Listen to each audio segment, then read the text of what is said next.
Ya, halo selamat siang, Kaldo dan juga Mexian yang ada di sini, dan semoga semua dalam keadaan sehat walafiat ya. Oke, baik. Terima kasih sebelumnya untuk Pak Adam. Nah, sekarang kita akan bahas dulu nih Pak, sebelum kita masuk ke pembahasan lebih detail mengenai indeks dolar, gold, oil, dan lain-lainnya. Bagaimana untuk pandangan Bapak dengan US PCE atau disebut dengan price index itu sendiri ya Pak? Mungkin bisa dijelaskan dulu karena mungkin ada beberapa teman-teman Mexian yang masih belum tahu nih apa sih PCE ini, jadi biar sama-sama bisa belajar tentunya. Silakan Pak. Oke, menarik ya. Jadi di sini kita tahu bahwa ada satu data yang berpotensi untuk memberikan market mover di hari ini ya, tentunya di jam setengah 8 malam waktu Indonesia Barat. Dan data tersebut adalah data PCE Price Index atau Personal Consumer Expenditure. Jadi data ini merupakan data yang mengukur tingkat kenaikan harga secara rata-rata dari konsumsi domestik. Artinya bahwa data ini merupakan data yang memberikan kontribusi terhadap inflasi di US itu sendiri. Dan topik utama pada market di akhir-akhir ini yakni masih berkaitan dengan inflasi, kemudian bagaimana Fed ke depannya akan mengambil sebuah kebijakan, apakah akan cenderung untuk melakukan kenaikan kembali 25 basis point hike atau melakukan yang namanya pausing. Tentu data yang berkaitan dengan inflasi, salah satunya adalah PC Price Index, itu bisa menjadi sebuah acuan kita untuk memantau apakah US dollar berpotensi kembali menguat atau tidak. Seperti itu mungkin ya, sudah jelas secara definisi bahwa PCE merupakan data yang berkaitan dengan inflasi, yakni data yang mengukur tingkat perubahan harga rata-rata dari konsumsi domestik. Oke, thank you Pak Adam untuk secara definisinya ya. Semoga teman-teman Mexian tentunya bisa memahami apa itu secara definisinya. Mungkin langsung saja ya Pak Adam, saya serahkan ke Pak Adam untuk memberikan live analisis seputar dolar, gold, dan oil tentunya. Dan mungkin kalau misalnya ada market yang cukup oke di Forex, mungkin bisa share ke kita semua. Silakan Pak Adam. Oke, sorry ya, di sini masih mute ya, rekan-rekan. Sorry, mungkin saya akan coba jelaskan lebih awal mengenai PC Price Index bahwa pada hari ini kita akan mendapatkan data yakni PC Price Index ya. Dan data PC Price Index itu merupakan data yang mengukur tingkat kenaikan harga secara rata-rata ya dari tingkat konsumsi domestik. Dan kita akan dapatkan data tersebut di jam setengah 8 malam, which is itu merupakan data yang bisa berpotensi untuk memberikan market mover. Dan di sini kita mendapatkan rentetan data ya, dari mulai durable goods, kemudian ada core PCE index, kemudian price index di sini ya, dari sisi PCE-nya. Tentu kita langsung fokus terhadap monthly by monthly-nya. Kenapa? Karena monthly by monthly-nya ini bisa mengakumulasi nilai inflasi di kemudian hari ya. Karena fokus utama pada pasar pada saat ini itu lebih ke arah inflasi ke depannya bagaimana akan terdevelop seperti itu. Kemudian kenapa kita perlu memantau data ini? Karena Federal Reserve itu sendiri memantau data yang berkaitan dengan inflasi untuk pengambilan keputusan di kemudian hari, seperti itu rekan-rekan. Jadi akan ada potensi volatilitas yang cukup besar mengingat bahwa data PCE ini rilis di penghujung over the weekend, jadi sangat wajar kalau misalkan ada aksi yang namanya profit taking atau aksi repricing in pembelian US dollar kembali. Jadi waspadai volatilitas yang cukup kencang ketika rilis data PCE ini ya. Benchmarknya itu saya katakan di angka 0,3, saya ulang ya, tadi sempat mute ya, saya belum open mic. Jadi sederhananya benchmark 0,3 ini itu bisa memberikan sebuah potensi apakah inflasi di US kembali naik atau tidak ya.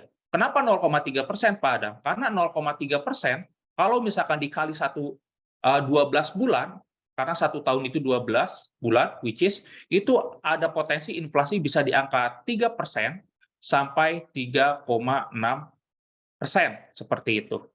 Dan ini rumusnya, kalau misalkan angkanya di atas 0,3% dari sisi monthly by monthly-nya ya, ingat kita fokusnya ke monthly by monthly, itu berpotensi untuk membuat US dollar bergerak bullish. Sedangkan kalau misalkan rilis di bawah 0,3% dari monthly by monthly-nya itu berpotensi membuat US dollar bergerak turun atau bearish. Seperti itu. Jadi data ini merupakan data yang sangat krusial apakah Federal Reserve kembali menaikkan 25 basis point hike di bulan Juni atau cenderung melakukan pausing seperti itu. Mungkin sudah cukup jelas ya rekan-rekan dari sisi definisi PCE itu apa, kemudian berapa benchmark yang perlu kita perhatikan dan apa-apa saja skenario yang mungkin sekali terjadi kalau misalkan data PCE ini rilis itu sendiri ya, seperti itu.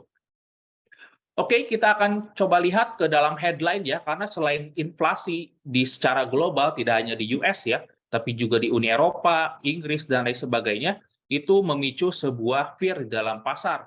Dan selain inflasi, kita pun perlu memperhatikan mengenai debt limit US itu sendiri ya, bahwa yang perlu saya informasikan bahwa deadline mengenai debt limit itu di tanggal 1 Juni ya, di hari Kamis 1 Juni.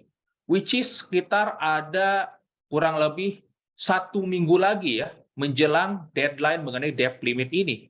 Dan mengenai progresnya, dari Ketua DPR US itu sendiri, atau McCarthy di sini ya, bahwa belum ada kesepakatan mengenai deal dari debt limit. Dan yang perlu rekan-rekan perhatikan bahwa akan cenderung stay waktu saat weekend untuk terus bekerja mengusahakan mengenai debt limit deal ini. Nah, ini bisa menjadi sebuah potensi terjadinya gap di hari Senin, rekan-rekan. Jadi rekan-rekan yang ada trade baik yang dipasangkan dengan pair US dollar ataupun non US dollar itu bisa berpotensi memberikan volatilitas yang cukup kencang ketika hari Senin opening market nanti ya. Karena biasanya Senin itu kan cenderung relatif kalem ya market, karena notabene yang buka pertama kali itu kan sesi Asia dulu kan, sesi US-nya masih liburan. Tapi dengan adanya potensi bahwa debt limit agreement itu dilakukan di saat over the weekend atau this weekend, maka ada potensi terjadinya sebuah gap ya. Waspadai baik bagi rekan-rekan yang trade di US dollar paired atau yang tidak dipasangkan dengan US dollar, waspadai mengenai gap itu sendiri ya. Dan saran saya, kalau bisa per hari ini, kalau misalkan tidak banyak posisi trading, close saja atau manage trading dengan cukup baik karena volatilitas itu cenderung pick up saat rilis data yang berkaitan dengan debt limit ini, seperti itu. Kemudian di sini berdasarkan data yang kita dapatkan di hari kemarin, kita menunjukkan adanya sebuah data GDP ya. Mungkin saya akan tunjukkan dulu data di hari kemarin yang berkaitan dengan price index ya di sini. Bahwa GDP price index-nya ini menunjukkan adanya improvement ya, dari 3,9% rilis menjadi 4,2%, which is ini sangat mendukung untuk penguatan US dollar ya. Dan data ini merupakan data yang bisa kita jadikan output ke depannya berdasarkan potensi apakah Fed akan menaikkan suku bunga kembali atau tidak, seperti itu. Jadi kembali lagi bahwa rekan-rekan yang perlu rekan-rekan ingat masih cenderung data dependent ya. Dari sisi US, apakah Fed cenderung menaikkan kembali atau tidak. Data apa yang diperhatikan Pak Adam kalau misalkan bertanya rekan-rekan, data yang berkaitan dengan inflasi, seperti itu.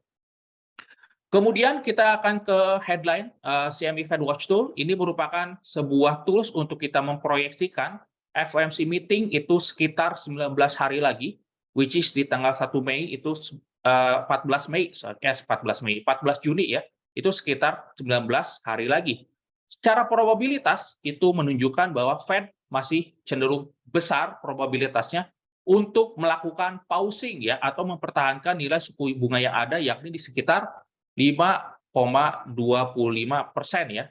Rekan-rekan bisa lihat range-nya di sini di 500 sampai 525 basis point atau 5 sampai 5,25%. Ini di angka 65,70% seperti itu. Tapi yang perlu rekan-rekan perhatikan, kalau misalkan GDP price index-nya itu menunjukkan adanya improvement kembali, apa yang kita dapatkan setelah rilis data GDP price index di hari kemarin, bukan tidak mungkin dari yang mereka itu berasumsi melakukan pausing dari sisi Federal Reserve, itu bisa beralih ke area sini ya. Sehingga dampaknya itu bisa membuat US dollar kembali mendapatkan sentimen yang bullish karena adanya ekspektasi kenaikan 25 basis point high kembali seperti itu. Jadi perhatikan mengenai data PCE Price Index, tentu ini bisa menjadi sebuah katalis ya dan petunjuk mengenai outcome ke depannya apakah Fed cenderung melakukan pausing atau tidak seperti itu. Kemudian kita akan lihat ya secara indeks dolar itu secara teknikal karena tema pada hari ini itu melakukan live analysis ya mengenai indeks dolar itu sendiri. Dan yang perlu rekan-rekan waspadai bahwa pada saat ini merupakan hari Jumat yang identik dengan aksi profit taking. Saya bukan katakan setiap Jumat pasti akan profit taking, tidak seperti itu, tapi umumnya institusi yang mereka sudah melakukan pembelian US dollar di jauh-jauh hari, ketika ada rilis data yang signifikan, mereka akan cenderung melakukan aksi profit taking seperti itu. Mungkin sebelum melanjutkan, saya izin minum terlebih dahulu ya. Oke, mungkin saya akan coba mapping dari sisi indeks dolar. Di sini berdasarkan teknikal, itu berada di area resisten ya rekan-rekan.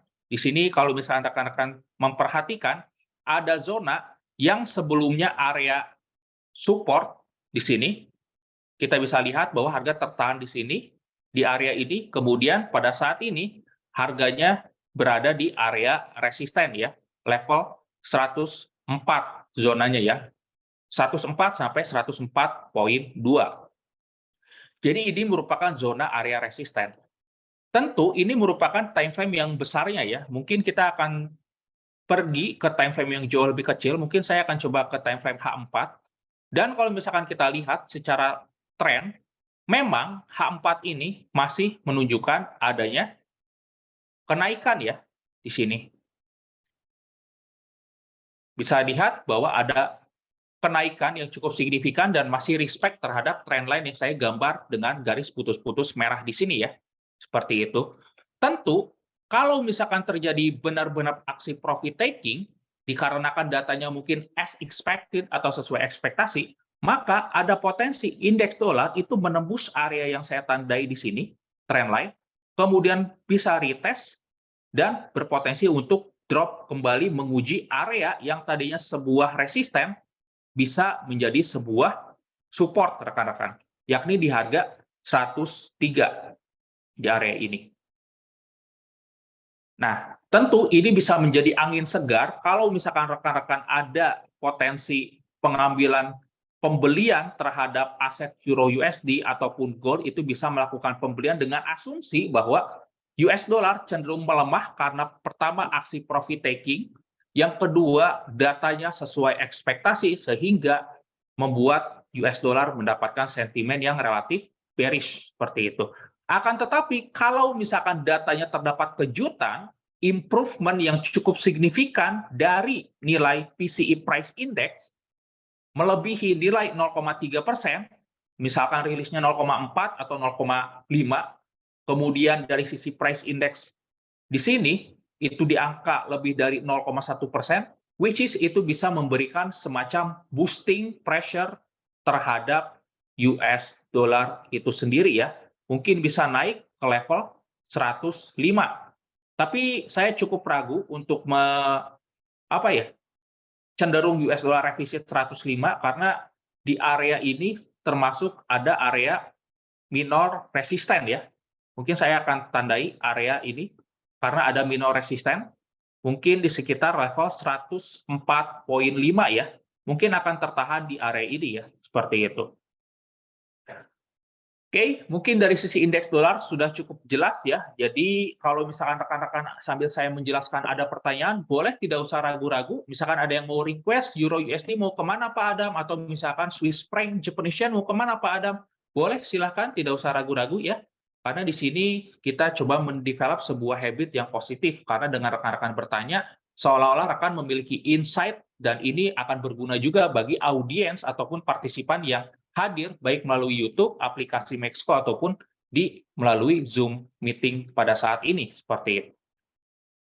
Oke, mungkin sudah cukup jelas ya. Di sini saya buat dua skenario karena masih cenderung data dependent.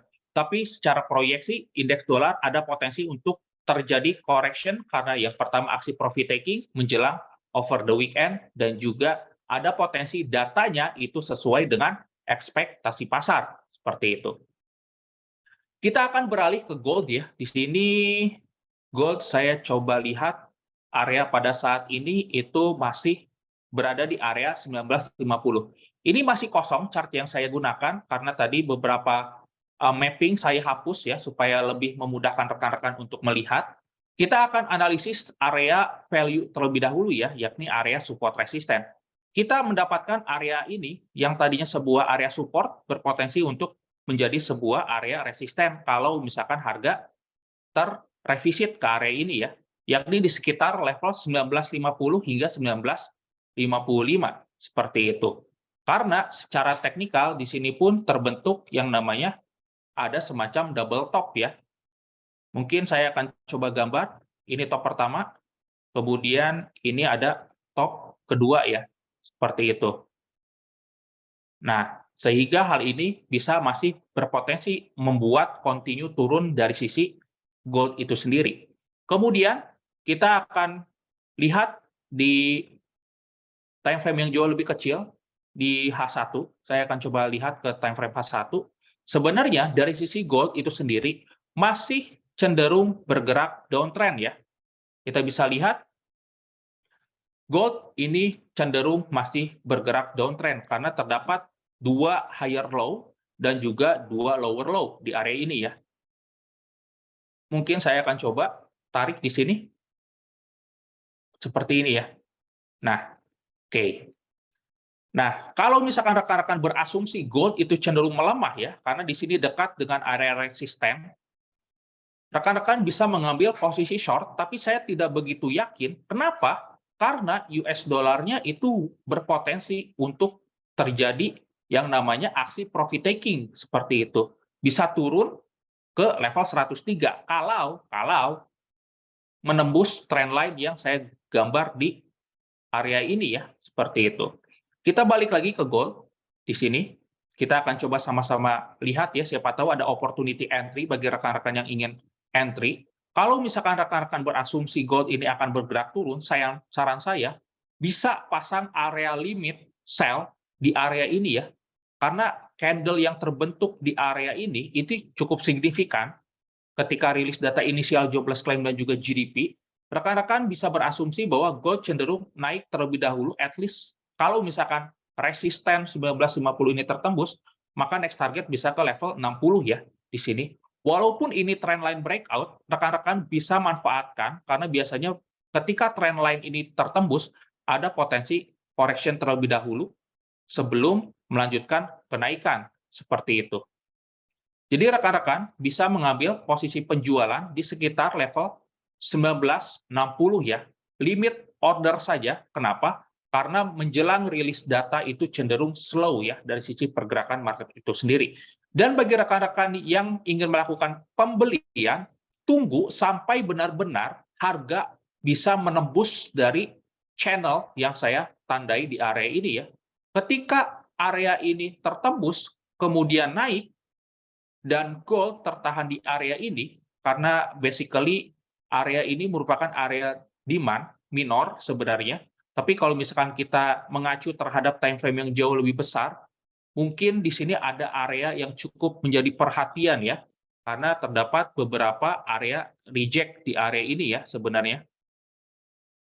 Seperti itu. Dan bisa juga mengacu terhadap di area ini ya, seperti ini, karena ini merupakan resisten become support di level 1940.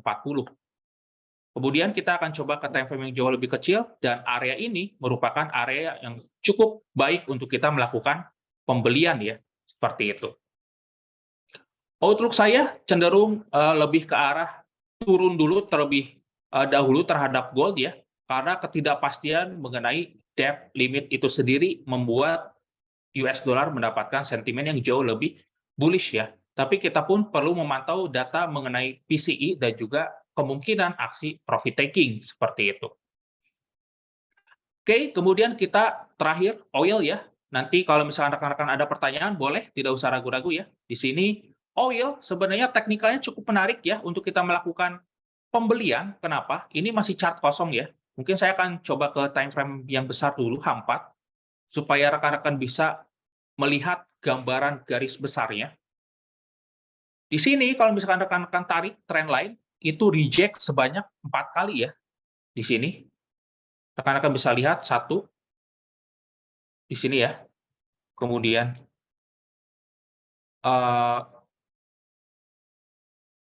sorry, mungkin di sini satu, mungkin sudah bisa terlihat lah ya dengan jelas. Mungkin saya akan hapus lagi. 1, 2, 3, 4, 5. Dan pada saat ini harganya memang terus reject di area ini. Jadi rekan-rekan ini bisa mengambil opportunity pembelian close cukup dekat ya.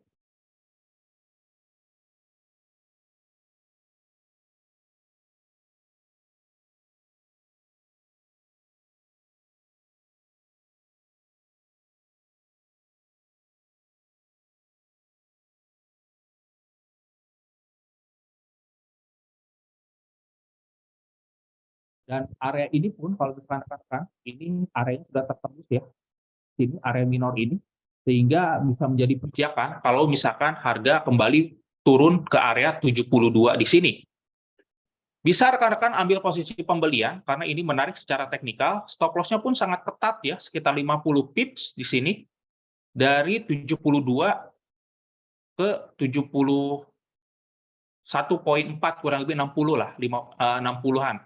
Mungkin targetnya target minor saja ya di sini, karena di sini penurunannya cukup signifikan sehingga kita konservatif saja. Mungkin kita tandai area ini ya, di 73,7 untuk target kitanya, seperti itu. Dan ini pun sudah tertembus ya harga. Kemudian kalau misalkan terjadi retest kembali ke area zona hijau ini, berpotensi untuk continue naik ke area ini ya. Karena di area ini, kalau misalkan saya tandai area kotak, ini merupakan area supply di sini ya. Seperti itu. Dan harga ada potensi untuk mengincar supply terlebih dahulu kalau misalkan nanti ingin turun lagi ya. Seperti itu. Oke, sudah cukup jelas. Kalau misalkan ada yang mau request, silahkan. Tidak usah ragu-ragu ya. Di sini ada chat dari Zoom. Mungkin saya akan coba.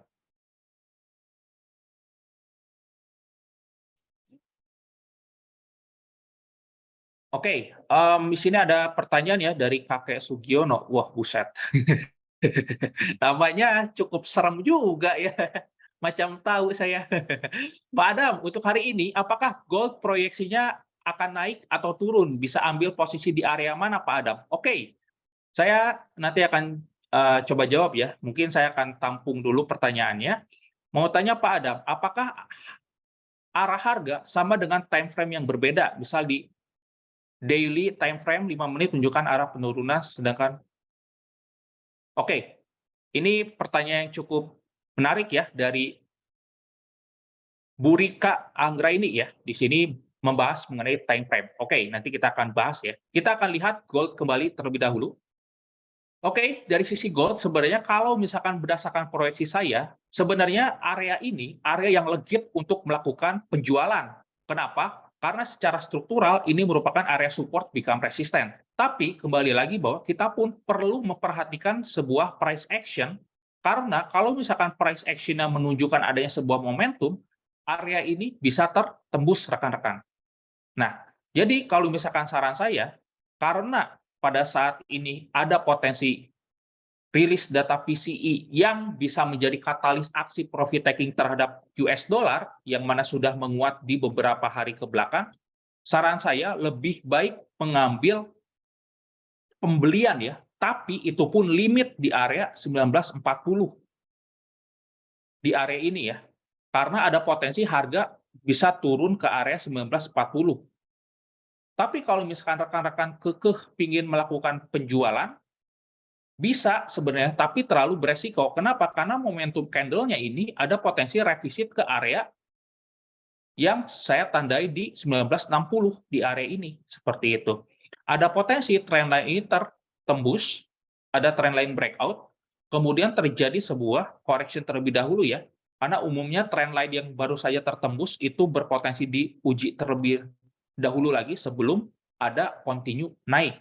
Tapi itu disclaimer on ya, tidak ada yang pasti di dalam pasar dan skenario mana yang akan mungkin terjadi tidak ada yang pasti.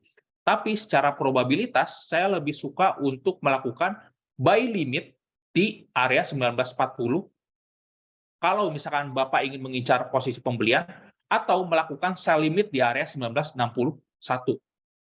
atau 1960. Jadi saya kasih dua opsi ya. Bapak ingin menjadi seorang buyer atau menjadi seorang seller, tapi menurut asumsi saya lebih suka untuk melakukan pembelian di 1940 seperti itu, Pak. Mungkin sudah cukup jelas ya, Pak Sugiono, pertanyaannya. Gold cenderung lebih ke arah mana, tapi buy saya lebih ke arah buy di 1940, tapi itu pun perlu adanya konfirmasi data dan juga teknikal yang cenderung menarik ya, seperti itu. Kemudian saya ingin menjawab pertanyaan dari Bu Rika Anggraini ya di sini. Mau tanya Pak Adam, oke di sini berkaitan dengan time frame ya. Apakah ada potensi time frame itu bisa berbeda? Misalkan di time frame daily misalkan naik, di time frame yang jauh lebih kecil mungkin turun. Itu sangat mungkin sekali terjadi seperti gold ini ya. Kalau misalkan kita lihat di time frame daily-nya, itu menunjukkan adanya penurunan yang signifikan. Ini merupakan sebuah tren bergerak turun. Tapi di time frame yang jauh lebih kecil itu mengindikasikan naik. Nah, ini sangat wajar terjadi di dalam trading. Kenapa? Karena tren itu umumnya tidak akan membentuk garis lurus kecuali memang ada suatu fundamental yang terlalu ekstrim ya. Umumnya tren itu seperti anak tangga. Ada yang namanya primary trend, ada yang namanya secondary trend. Kemudian ada yang namanya primary trend lagi. Dan sangat wajar ada divergensi antara time frame besar dengan time frame kecil. Nah, umumnya kalau misalkan terjadi semacam perbedaan pola harga di dalam time frame, apa yang perlu saya lakukan Pak Adam sebagai seorang trader? Tentu perlu ditentukan terlebih dahulu, misalkan Bu Anggraini di sini, apakah tipikal orang yang scalping, apakah tipikal orang yang intraday, apakah tipikal orang yang swing trading. Itu suatu hal yang berbeda. Kenapa? Karena umumnya swing trading atau intraday trading itu biasanya mengacu terhadap time frame daily terlebih dahulu ya sebagai basis untuk mereka melihat sebuah tren. Seperti itu.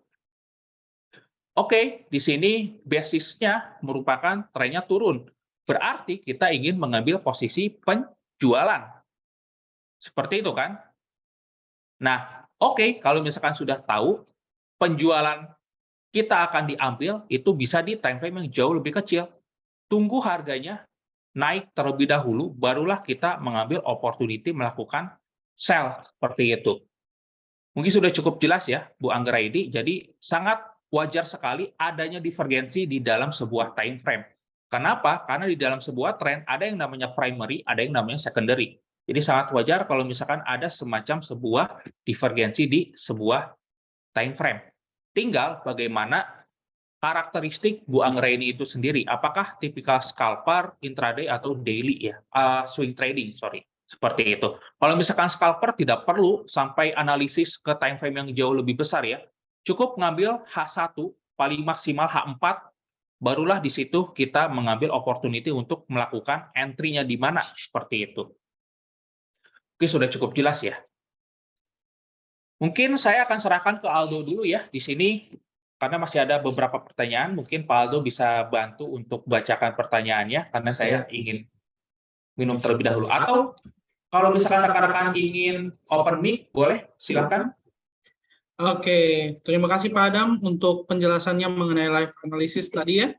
Oke, untuk teman-teman mungkin ada yang ditanyakan lagi mengenai fundamental ataupun mengenai technical trading dari sisi market gold, ataupun oil, ataupun juga indeks ya. Jadi kita akan di sini akan bahas bersama-sama dan mungkin saya akan cek dulu nih untuk penonton-penonton yang sudah tanya-tanya di YouTube. Oke.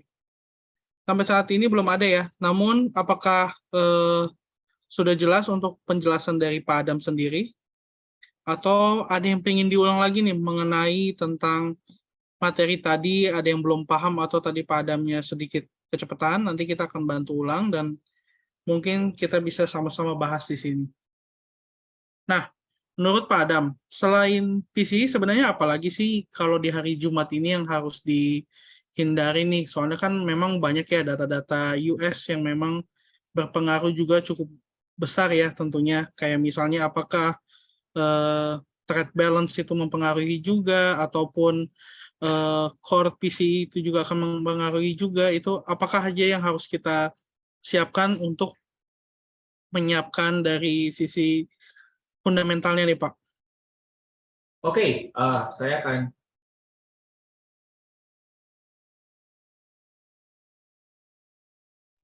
sorry. Mungkin saya akan coba jelaskan kembali ya data yang berkaitan dengan rilis di hari ini karena cukup banyak rentetan data dari US dari mulai durable goods, kemudian ada PCE, PCE pun ada dua ya jenisnya, ada core, ada yang PCE headline-nya seperti itu. Kemudian ada yang namanya trade balance, ada juga wholesale inventories. Mungkin kalau misalkan dari sisi wholesale inventories ini merupakan data minor, tidak perlu kita perhatikan karena inventories itu erat kaitannya dengan stock market ya kalau menurut saya. Yang jauh lebih kita perhatikan itu data mengenai PCE Price Index. Kenapa? Karena PCE Price Index ini merupakan data yang bisa memberikan kontribusi besar terhadap inflasi di US itu sendiri. Dan pada saat ini pasar masih berfokus terhadap data US dollar atau US dollar data dan Federal Reserve. Bahasanya all eyes still on US dollar dan all eyes still on Federal Reserve. Jadi memantau data yang berkaitan dengan inflasi itu adalah suatu hal yang esensial. Tapi data durable goods pun perlu kita perhatikan karena di sini ada potensi bergerak turun ya dari 3,2% secara forecast pasar itu minus 1%. Apakah ini data yang negatif, Pak Adam? Tentu ini data yang negatif, tapi ini suatu hal yang bisa memperparah keadaan inflasi di US. Kenapa? Karena durable goods di sini merupakan parameter data yang mengukur goods atau barang-barang yang tahan lama. Artinya bahwa di sini ada potensi supply yang berkurang. Kenapa? Karena sebelumnya datanya 3%, rilis minus 1%. Artinya, katakanlah durable goods di sini komputer ya atau elektronik lah. Supply-nya 5.000 misalkan ya. Karena negatif di sini, itu kurang berarti misalkan jadi anggap saja 1.000 lah. Seperti itu. Ini kan terjadi penurunan supply kan? Nah, penurunan supply ini sebenarnya bisa memicu yang namanya terjadi inflasi yang naik kalau didukung oleh demand yang meningkat seperti itu. Nah, di sini pun ada data personal income dan juga personal spending ya. Ini juga data yang memberikan kontribusi terhadap inflasi, rekan-rekan. Jadi data ini saling berhubungan sebenarnya dari sisi price index karena price index ini akan erat kaitan dengan spending dan juga akan erat dengan income. Karena semakin besar rekan-rekan income-nya akan berpengaruh terhadap spending rekan-rekan dong. Betul nggak? Dari spending rekan-rekan ini berpengaruh terhadap kenaikan harga barang dan jasa, yakni PCE. Seperti itu. Jadi sangat rentet di sini ya, cukup berkesinambungan. Jadi sangat wajar kalau misalkan ketika rilis data rentet di sini terjadi mixed value ya. Misalkan durable goods-nya naik, PCE-nya naik, personal income-nya, spending-nya turun. Itu sangat wajar terjadi. Dan kalau misalkan mix seperti ini, waspadai aksi profit taking. Kenapa? Karena ketidakjelasan itu bisa memicu aktivitas yang namanya profit taking dari mereka yang sudah melakukan pembelian US dollar. Jadi sangat wajar kalau misalkan terjadi aksi profit taking ini membuat pergerakan Euro USD, kemudian GBP USD, ataupun pair yang dipasangkan dengan US dollar lainnya itu mengalami apresiasi atau kenaikan seperti itu. Itu sudah cukup jelas ya, Pak Aldo. Saya serahkan kembali. Baik, terima kasih Pak Adam. Nah, kita sudah membahas mengenai fundamental dan news-news yang memang saling berkesinambungan tentunya ya. Jadi sangat penting untuk kita mengetahui dari sisi makroekonominya dan sampai ke teknikalnya. Dan mungkin ini ada pertanyaan dari Bu Momo ya, Pak Gerald, teknikal yang biasa dipakai Bapak untuk analisa apa dan lebih efektif untuk dipakainya apa? Nah, mungkin saya sharing juga ya. Jadi kalau misalnya dari sisi teknikal, menurut saya akan lebih fokus terhadap support and resistance, kemudian juga trend line, karena trend line adalah trend direction-nya. Kemudian dalam penggunaan time frame itu sangat penting karena kita ingin mengetahui market itu secara time frame-nya bergerak secara naik ataupun turun, dan kemudian juga ada penggunaan pola chart pattern, itu akan membantu untuk dalam trading kita. Jadi semuanya memang basisnya adalah naked chart, di mana memang kita melihat secara dari sisi candlestick, dan dari candlestick pun kita mengetahui pola-pola candlestick itu apa yang terjadi. Tapi untuk Bapak Ibu semua yang baru belajar, mungkin bisa bertahap, jadi nggak usah sekaligus belajarnya, tapi bertahap mengenal apa itu tren, kemudian juga apa itu support resistance, dan kemudian juga mengenal bagaimana cara melihat pola chart pattern seperti itu, karena memang semua ilmu tadi itu memang berkesinambungan dan memang butuh belajar dalam waktu yang cukup lama, tapi selama kita mau belajar serius, kita pasti bisa untuk melakukan trading tersebut. Seperti itu sih. Baik. Oke, mungkin saya akan cek lagi apakah ada pertanyaan dari teman-teman di YouTube. Oke, baik. Baik, mungkin belum ada ya. Terima kasih untuk teman-teman Maxian semuanya, dan sampai berjumpa di Jumat minggu depan. Terima kasih, dan bye-bye.